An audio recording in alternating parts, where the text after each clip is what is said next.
Takže čauky lidi, já vítám svého dalšího videa.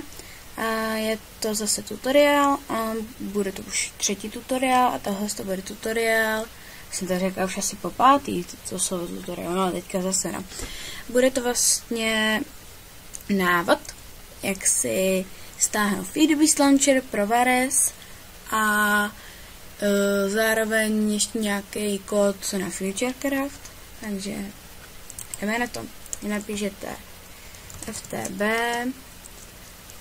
Vares Launcher 1.3.2. Odkaz bude v popisku videa. Je to tohleto. A tady ještě nějaká nová verze, s tím nemám zkušenost, ale mohli bychom to zkusit. Já s tím nemám žádnou zkušenost, vlastně stáhat s tím. Ale snad to půjde. CXMA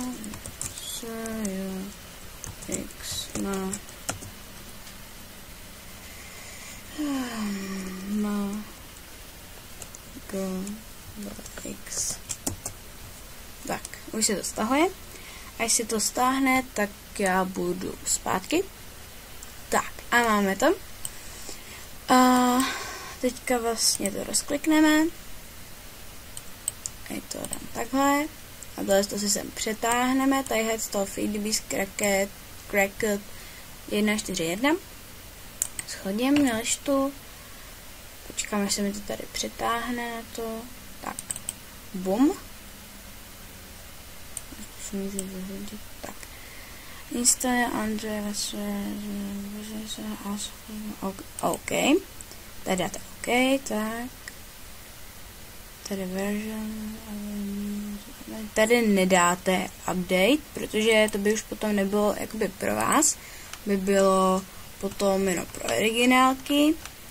A teďka vlastně tady máte mapy a textury. Tady máte další. Jako, že to můžete hrát s více lidma, jako s partama. Tady máte třeba od Jaded Cat, Agrarian Skies.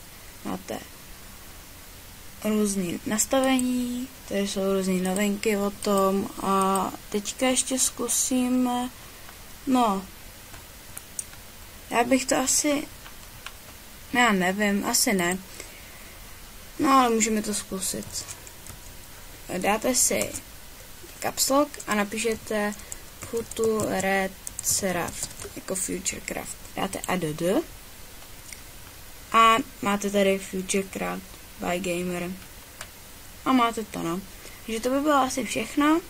Doufám, že se vám tohle video líbilo. Pokud ano, můžete zanechat palec nahoru. Pokud ne, tak můžete třeba sdílet s svými kamarádem a dát mi odběr nebo dát like. Ještě, no, jednou, no. Klidně to zkus, jo. A uvidíme se zase u dalšího, takže zatím čauky.